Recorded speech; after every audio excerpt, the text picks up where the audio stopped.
What's up, Manang Music Garcia?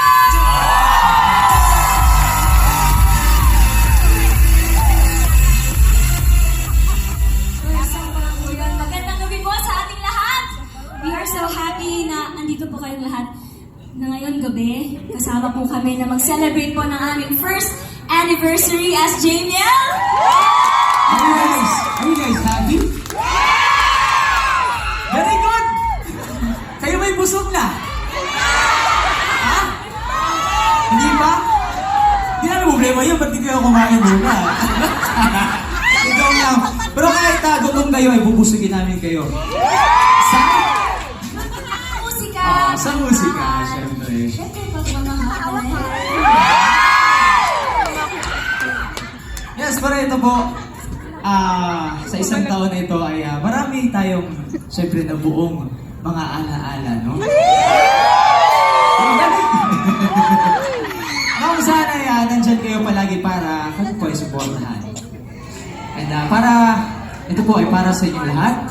Kaya, let's all reimagine to a symphony of love. Ha? Hindi naka-white lang kami ngayon. Bagay mo ba sa akin mag-white?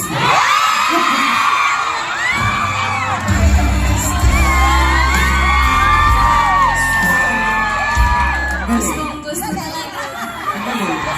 Pero ito po, marami po kami inihandang sorpresa po para sa inyong lahat. Kaya naman, puso pa tong term na to eh. Alam ko po eh. Ano na kayo dyan po.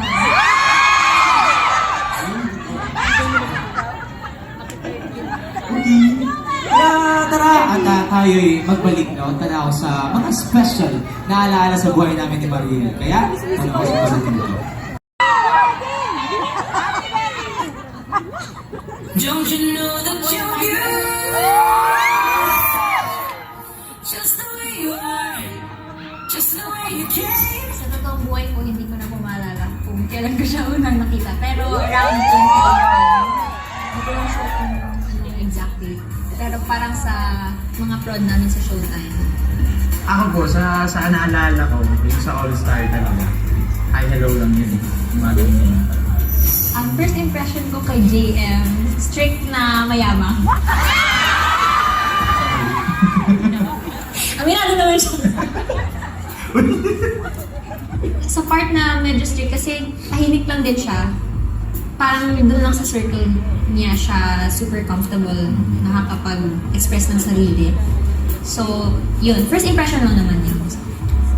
First impression ko kay Mariel, yung tipong taong hindi mo talaga makakausap. Ang hirap magbitaw ng joke sa kanya. Kasi nga, parang baka masampal ako, maano ako nito. Pag nag-joke ko. Pero, nung nakilala ko na siya, parang hindi siya ganun kamahinhin, hindi pala siya ganun ka sobrang tahimik na tao. Pag once kilala mo na siya or comfortable na siya sa'yo, ratatatatan. Ng konti, oh. May transition po eh, kasi Transition. parang mas nagkaroon kami ng chance na makapag-usap online dahil sa streaming. So doon kami na dyan nagkulitan na nag-start pero parang surface level pa rin. Nagkaroon kami ng chance na mas makilala yung isa't isa nung sa duets na, Yeti Duets.